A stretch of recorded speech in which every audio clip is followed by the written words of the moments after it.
Intensity leads to success. We touch on speed every day.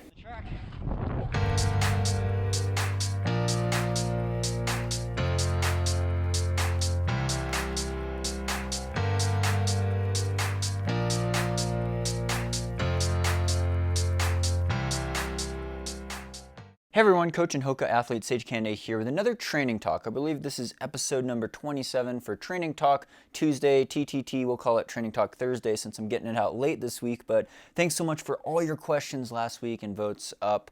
The top voted question actually was one that I had already kind of touched on previously within the last year on hydration, electrolyte balance, so you could check that out. I'll link to it in the description below. I did a fairly detailed, long training talk video on that, citing some studies. Very important question with, overhydration, underhydration, or I guess dehydration.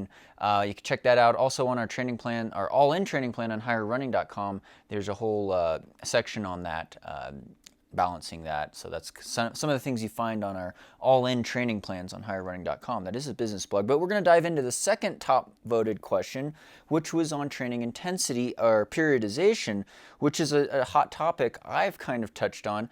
Periodization meaning how your training changes over time. I've probably done half a dozen videos on that over the last decade making training talks on here, but this one was very specific, so we're going to answer it, and it had the second most votes. For my long training talk on periodization, I did a whole podcast actually on periodization, so for the nitty-gritty long-term stuff, you could see my podcast. It's a YouTube video. I'll link to that in the description below as well. But we're going to dive in with this question. Block periodization for running. For example, doing 5 high-intensity sessions in 1 week, but following that up with a really easy week. Also, in the context of sometimes having to take a couple days off from training because of work, family, etc. So great question there. There's also some comments after that talking about 2-1 training ratio or going hard.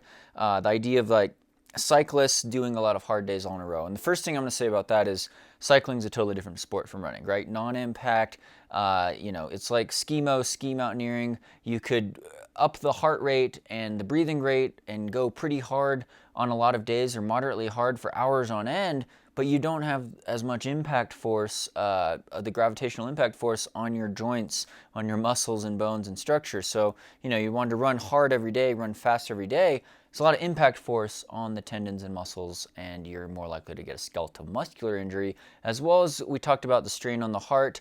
It's mainly the skeletal muscular injury and the gravitational force, especially if you're training on pavement or a hard surface to withstand that pounding every day. There's also kind of a mental component with going hard every day, and hard is a relative term, I'd realize. But mentally you don't want to be push all the time, or you're going to kind of burn out before your race day, or you're going to get in shape really, really fast and peak too soon, so to speak, and maybe burn out before your race day. So it's a double-edged sword with that. In terms of 5 hard sessions a week, I'd say that's way too much. That's way too much. Seb Coe would say we touch on speed every day, meaning that, you don't ignore good running form. Maybe you do some strides 10 times or 4 times 100 meters after an easy day. Yeah, you're touching on speed, but you're doing 4 times 100 meters at your 1500 race pace with a full recovery in between. It's not a hard day. It's an easy day with a couple strides at the end. You could do that almost every day.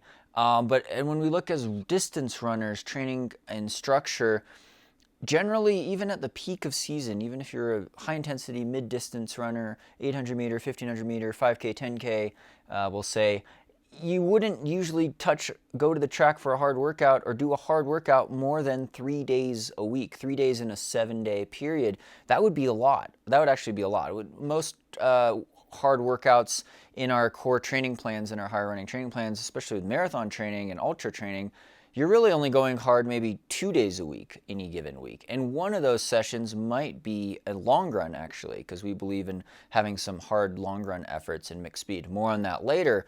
There could be some overlap where eventually you're doing 3 hard days in a 7-day span, but periodization means it's always changing. So it's not always this 7-day cycle that you keep repeating over and over, and it's always the same workouts, right?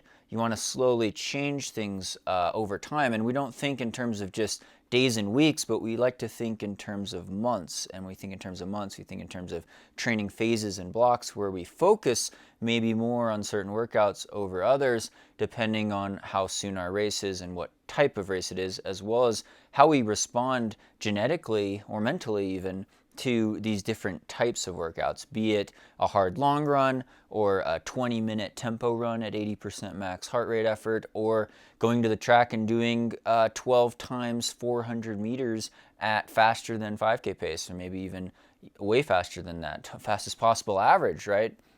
So looking at that, we not recommend the crash training. I've done a talk where I talked about crash training, extremes where you're going hard 5 days in a row, then you take a bunch of easy days off. It's better to be moderately balanced and do some targeted hard sessions moderately, and then have just a bunch of easy days, aerobic base mileage, right? I always preach easy aerobic base building. Well, when you start off running, first couple years, first couple months of a training cycle even, 80%, 90% of the time, you're running really relaxed and easy, trying to build up the muscle strength, build up your stamina, build up the cardiovascular system, right? A lot of things happen at the cellular level with mitochondria, blood flow, heart and lung adaptations. That takes time. It takes time, aerobic enzymes. So, it's better to start off slowly and realize that you have one stress is increasing your mileage and volume, right? Going from 20 miles a week, 32K a week, to running 50K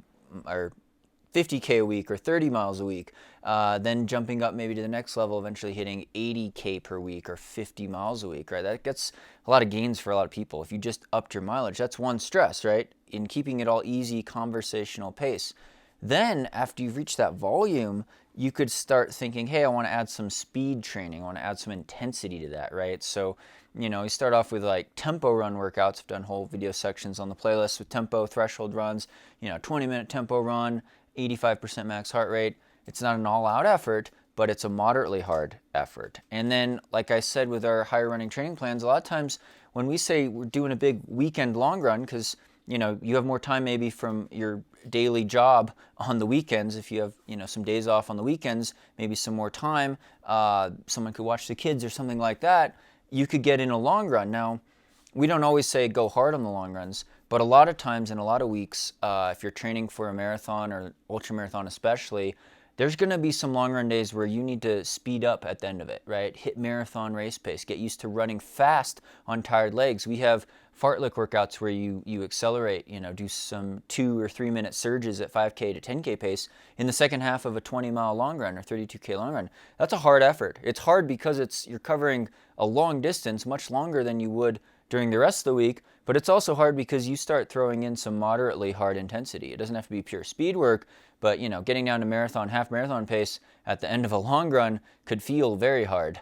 So it's a matter of saying those are hard days, and one day a week I'm doing a long run on average. Maybe not every 7 days though. Maybe you're more on a 10-day cycle, or even a 14-day cycle, and that cycle changes after a couple weeks, right? So it's not always the same thing. Now, Frank Shorter, Olympic gold medalist in the marathon, iconic U.S. distance runner, Frank Shorter back in the day said, I got a simple schedule, basically train, 7 days a week. I do a long run on Sunday. It's either 2 hours or 20 miles, whichever one comes first. Usually 20 miles or 32K did. He's doing that, rolling on 4th Street in Boulder, kind of hilly route at altitude. But he's running high mileage, 120 miles a week, 200K a week for a whole decade on average. And he's going to the track once a week in that 7-day cycle. He's doing something fast, getting some speed going, right? And then he's got maybe a tempo run once a week or something like that. So a lot of legendary distance runners over time will have these days where they go to the track once a week, they do some faster stuff, faster than 5K pace. They do a tempo sort of effort where it's maybe half marathon goal pace for 40, 60 minutes worth of work, right? Pretty long. And then they're doing a pretty moderately hard long run. And that's 3 quality days in a 7-day cycle on and off. And there could be some slight variations on that. And the devil really is in the details, I would say there, because the type of speed workout you do when you go to the track for speed workout does matter, right? There's a difference between doing 20 times 400 meters at 5K pace with a 1 minute rest in between only versus doing 8 times 200 meters all out sprints really fast, building up lactic acid and only resting 2 minutes. Both of them don't have a full recovery in between. One is more aerobic based, one's more anaerobic component. It's a big difference between doing 200 and 400 meter repeats versus doing kilometer or 1600 meter mile repeats on a track at 5K or 10K pace, right? Those could be more VO2 max, longer intervals on a track, but high intensity, right? We're going over 95% max heart rate on all these sessions, at least towards the end of them. So, how you view that, how many reps you do, what the context is in your weekly mileage or weekly volume matters. How fast you're taking your easy days. Experience level matters in these things. So is 2-to-1 ratio a good ratio? No, I'd say it's too aggressive. We go back to the 80-20 training.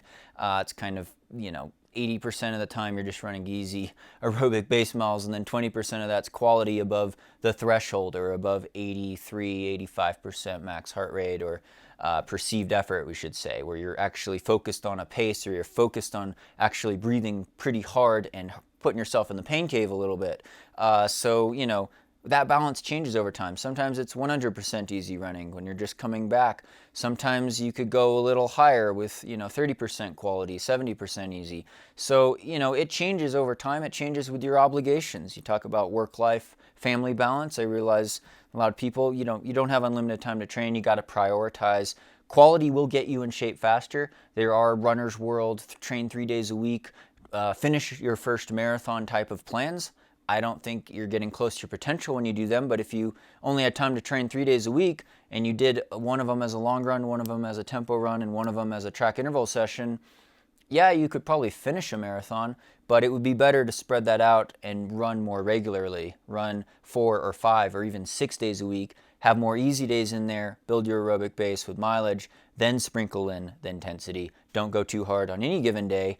Don't put all your eggs in one basket on any single given workout, because it's the sequence of workouts over time that really gives you the edge, and that is periodization. So thanks so much for all your questions on this week's Training Talk. It was a bit of a long run, but again, check out my other videos below. Subscribe on here. Check out the playlist. We got tons of talks. Again, on our higher running training plans, Coach Sandy and I develop training plans for any service, any distance. We sell those. The all-in plans have a lot of details on these tips and things like running form, extra strength training, and developing periodization, because they're kind of built into the plan already with these types of workouts and how they sequence in order to get you hopefully running your best possible race and reaching closer to your full potential. So thanks so much for all your support on there. Thanks to title sponsor Hoka One One, keeping the dream alive. Again, I'll keep doing these. Comment below with future Training Talk topics and thumbs up for ones that you want to hear about. Thank you so much again. Thanks to the Patreon supporters for really making this channel possible.